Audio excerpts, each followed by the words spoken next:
Well, welcome back, everybody. Thank you for joining us. We are on kind of our last leg here on the account of the restoration.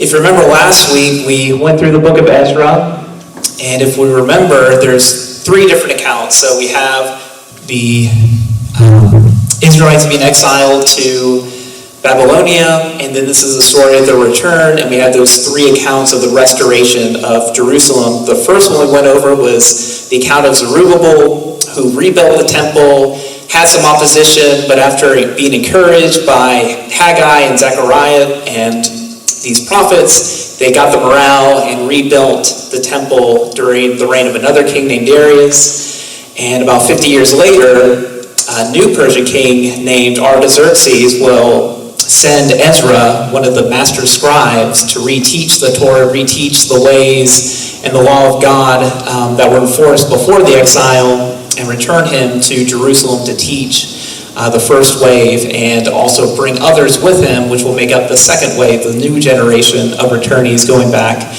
to Jerusalem. And now we are going to go on to the final story, which takes place 12 years after Ezra and the second wave arrived to Jerusalem, in the story of a man named Nehemiah. So Nehemiah, much like, if you remember from the book of Esther, Mordecai and Haman, you would have these foreign people get into these high places in the Persian Empire, and Nehemiah was among these people, and he was the right-hand man of Artaxerxes, the most powerful man in the world. And during one of these days, he was relaxing, I'm sure, in Susa, which was the Persian capital. He gets word from his brother named Nehemiah to say that, oh my goodness, the homeland is in disarray, it's still in ruins, it's not inhabitable, and the walls are down, it's vulnerable, it's defenseless. And so Nehemiah is just brokenhearted. He's like, oh my goodness, my land is in ruins, and no progress has been really made in the last 50 years since the first return came.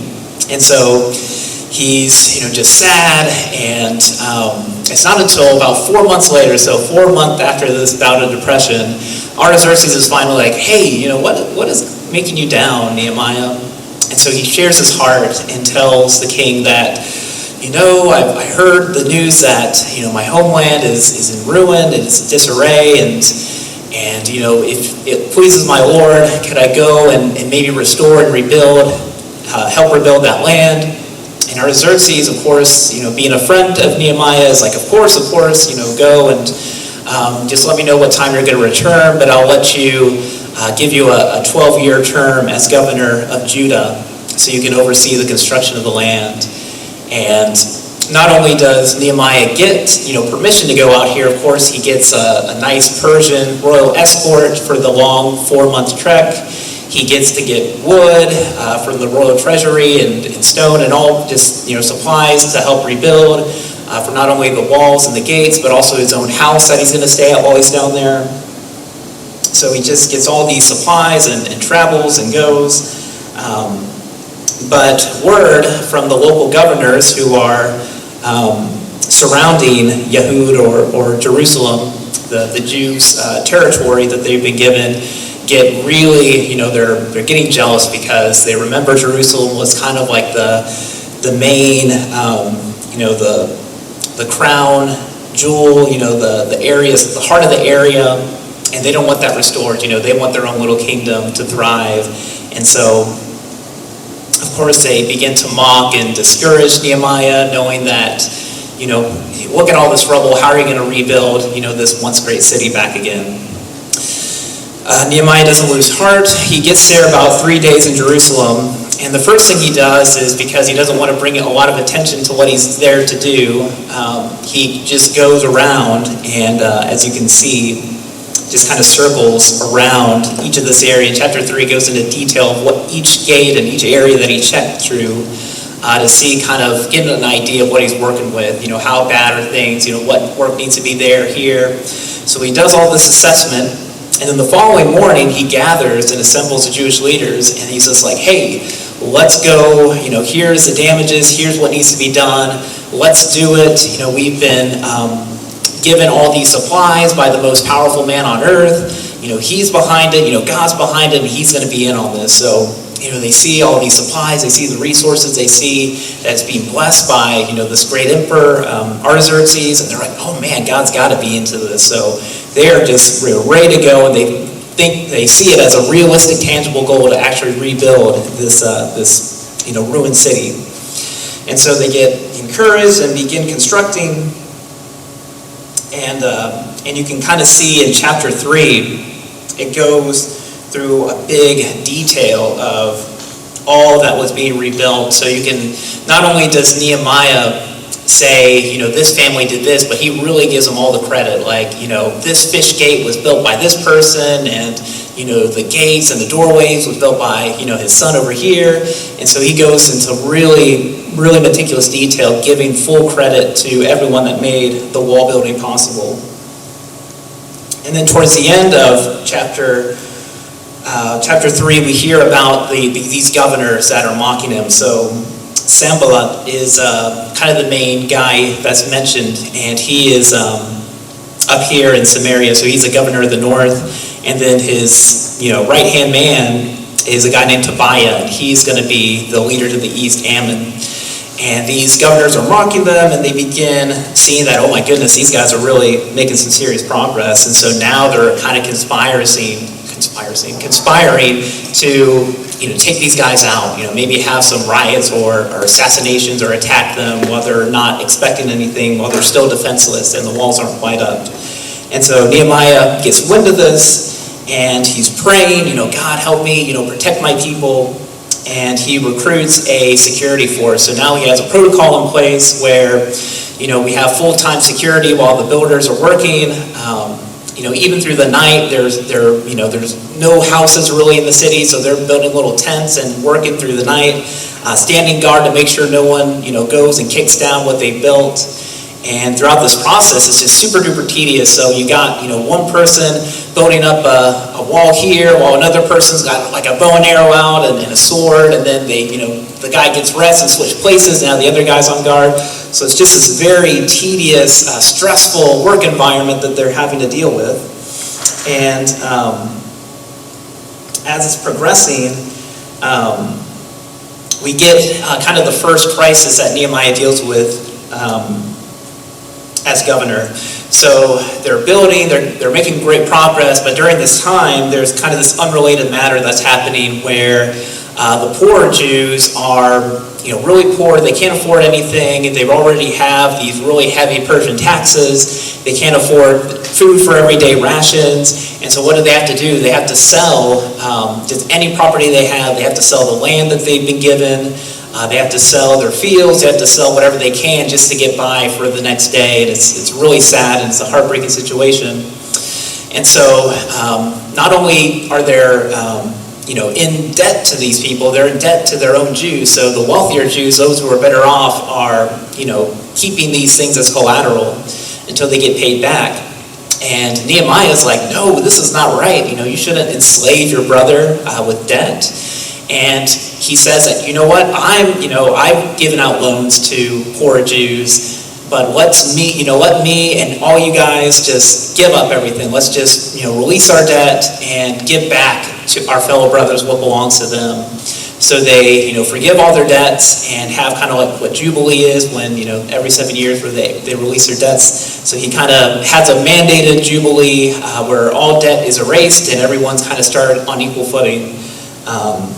And so that is what chapter 5 is about. And chapter 6 is back to the wall rebuilding. The wall is finally complete. All he has to do is basically put the little doors together and, a few little finishing touches, but it's basically complete. And so now they're, Sanballat and the other governors are like, oh my goodness, this is like our last chance. So what they do is they do 3 attempts to kind of hamper Nehemiah's plans as he's finishing this. The first one is that he invites to this plain called Ono is and invites him and says, hey, Nehemiah, congratulations, you get that wall in record time. Let's go celebrate. Let's go to this, isolated plain over here and just have a party to celebrate your accomplishment. And so that raises an eyebrow for Nehemiah, and he's like, I'm busy, I've got a lot going on my plate, and, thank you, but no thank you. So it's pretty clear they're trying to assassinate him. And so they're like, no, really come. And so they keep sending him letters like 4 more times to get him out to this field. And each time Nehemiah rejects them, and then finally they're like done with it. So the next thing that they do, the second attempt is like, okay, we're going to send a letter back to Artaxerxes that you're building an insurrection against the Persian government. You're rebuilding the city, you're restoring the Davidic monarch, and you guys are going to fight for your independence, and you're going to completely stab Artaxerxes in the back that allowed this, who was gracious enough to let you do this. And of course, Nehemiah and Artaxerxes had a really close relationship. He wouldn't do that to him. He's still faithful to the Persians and thankful for what they've done. But either way, he's trying to basically boot Nehemiah from his governor position and try to, really get the Jews in disarray. So that doesn't work. The threats don't work. And then the third and final attempt is that he hires this false prophet. So there's still prophets within Jerusalem, like Haggai and Zechariah. And so there's this one named Shemaiah. Shemaiah is kind of a mole for Sanballat. And so he hires him to say, hey, why don't you tell Nehemiah to go and live in the temple and tell him that, oh my goodness, like you're in danger, bad people are out to get you, you better go hide in your temple, just for extra protection. Of course, Nehemiah doesn't do this because it's illegal. You can't live in the temple. It's holy, it's sacred, especially like the Holy of Holies in there. Nobody lives there. It's not a dorm other than a dorm for God. So God is the only one that dwells in there. So that would be a big no-no and would make an uproar in the community if Nehemiah did that. So Nehemiah says, no, God's going to protect me. I don't need to, break any rules to do it. And he later learns that, he was hired anyways by these evil governors. And so all these attempts fail. And after 52 days in hard work and dedication, the walls are complete. And think about that, 52 days. That's like 2 months or something like that? And how long do you think the walls of Winstanley Baptist Church? So probably a little longer than a month or two, right? But think about walls of a whole entire city. So you can imagine just the amazing team effort that went into it and dedication and, protection that God did to make this all possible.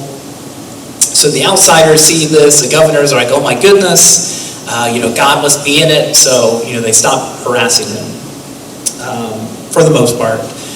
Then Tobiah, the Ammonite from the east over here, he's still getting on the inside. He's actually intermarried with some of the priesthood, with the Levites, and that's going to be relevant to keep in the back of your head when we get to the end of Nehemiah. So for the most part, everything's good. The walls are rebuilt, the temple's rebuilt, hooray, right? Well, not quite. We can't quite celebrate yet. So before the walls are dedicated, we get to this issue where the city's empty.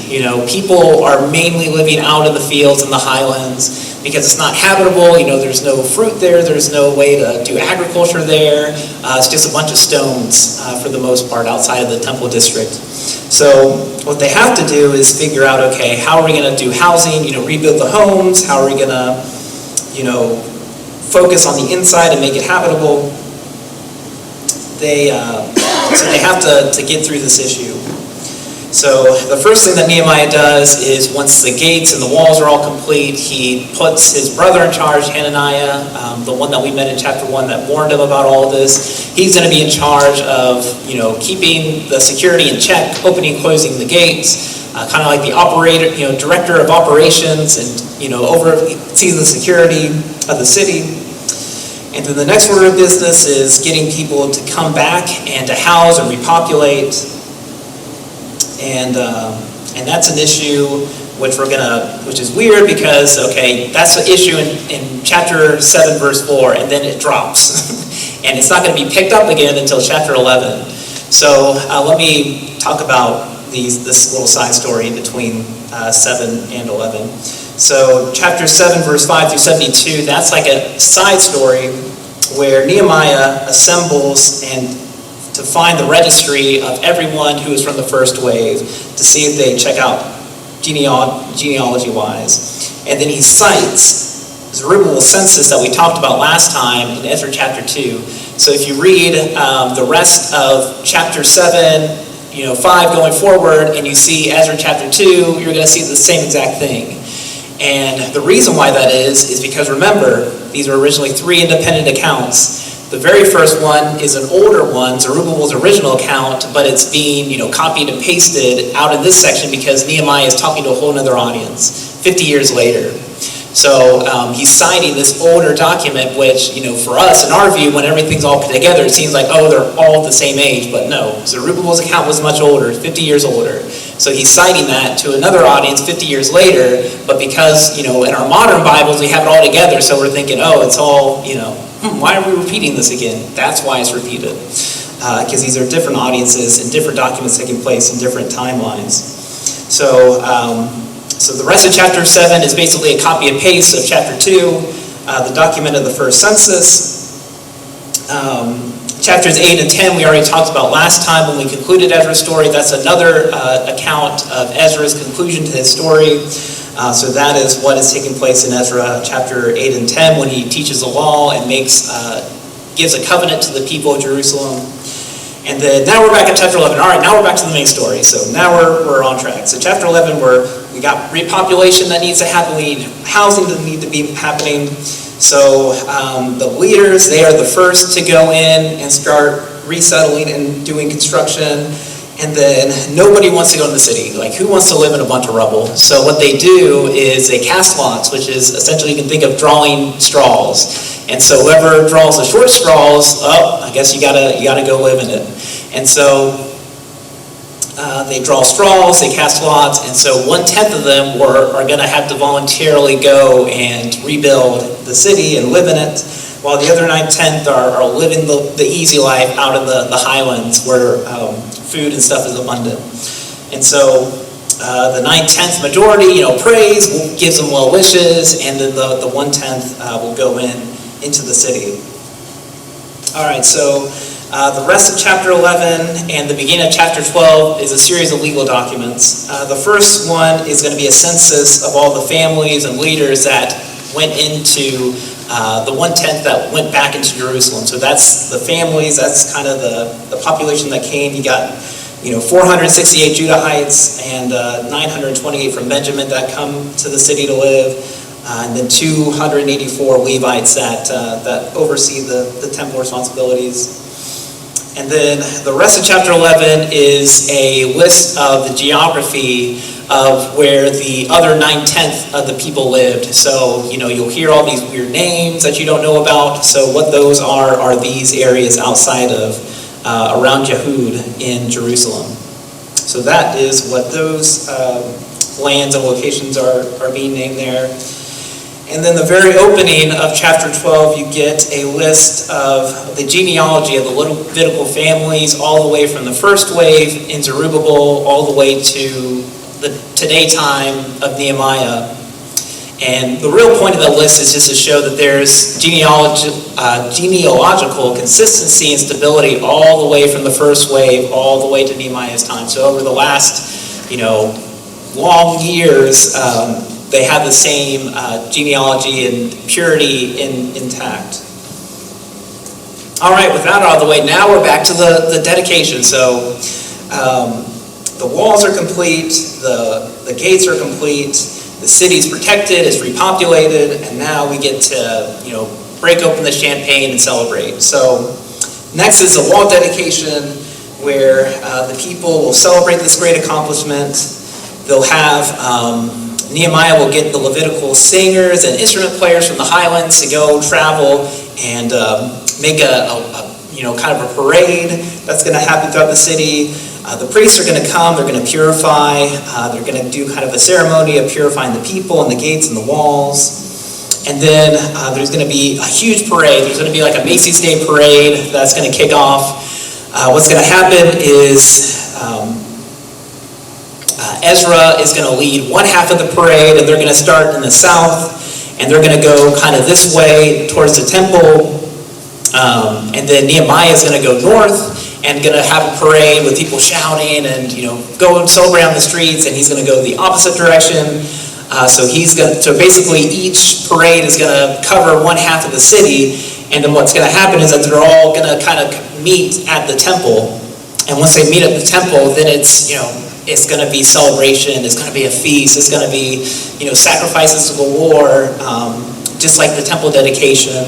And so you just have this image of, great celebration and a great feasting. And then after all these festivities, they're going to host a tithe, and all the citizens are going to happily give and give a lot to the treasury to keep the Levites in business and to keep everything functioning. And that ends that chapter. So that's basically the end of the story of the wall and how it got rebuilt.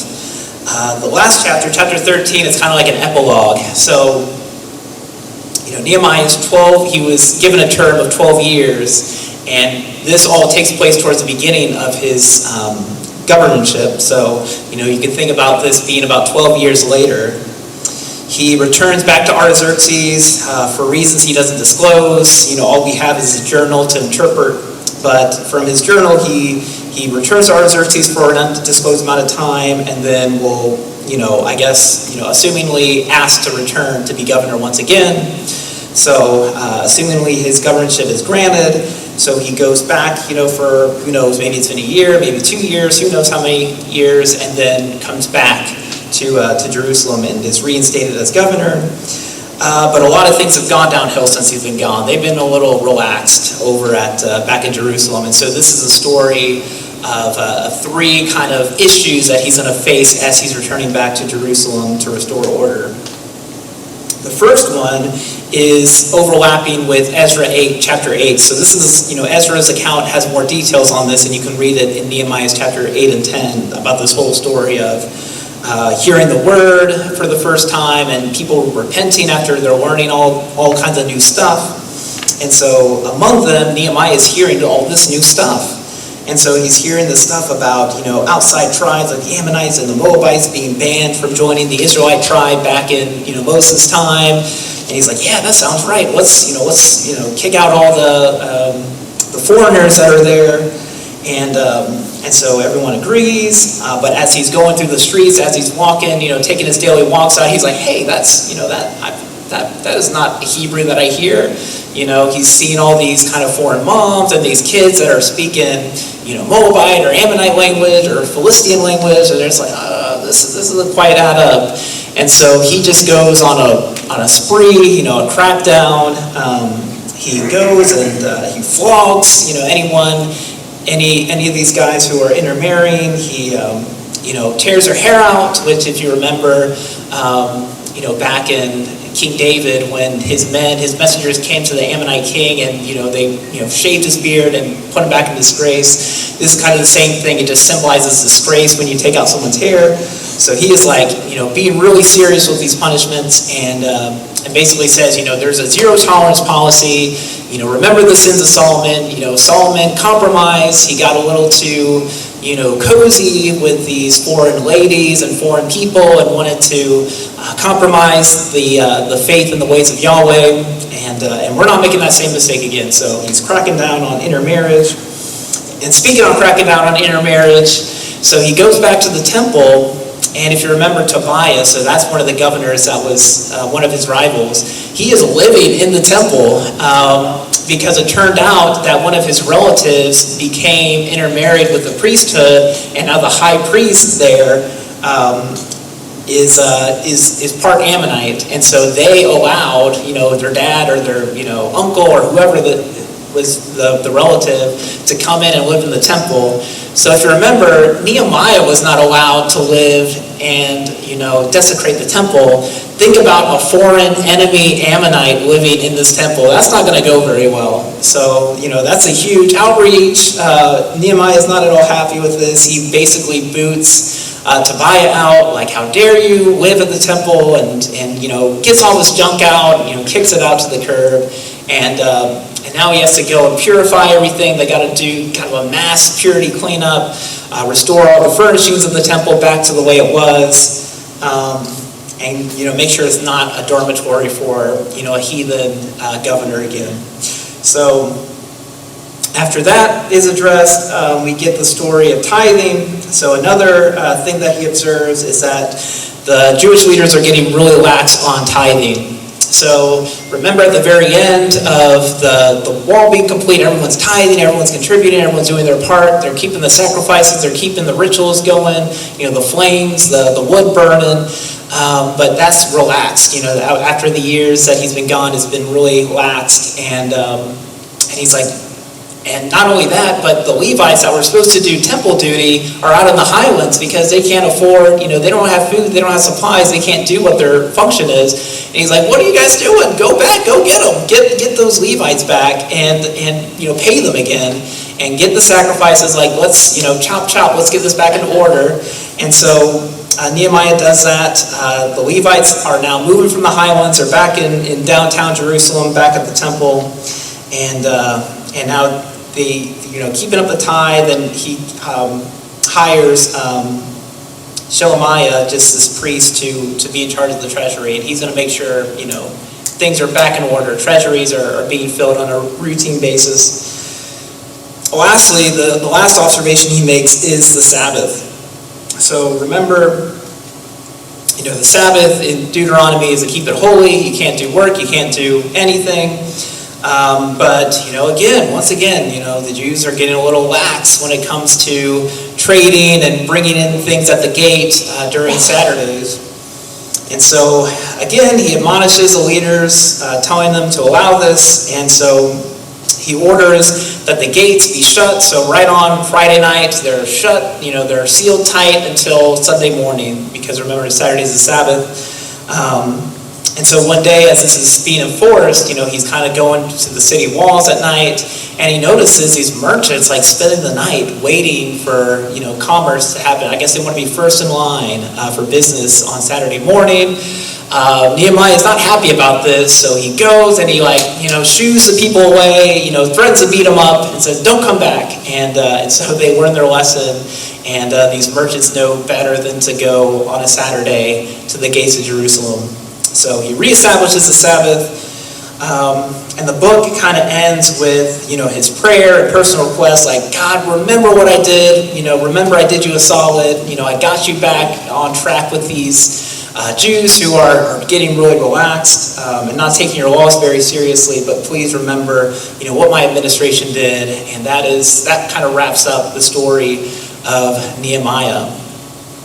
So we know we have 3 accounts. Those are the end of the 3 accounts. And that really wraps up basically the end of the chronology that we have of the Old Testament.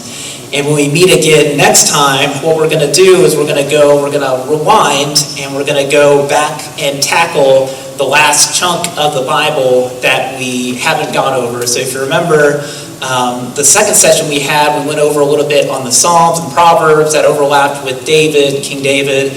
So this time we're going to overlap a much bigger section, which is basically the last third of your Bible, going all the way from Isaiah to Malachi.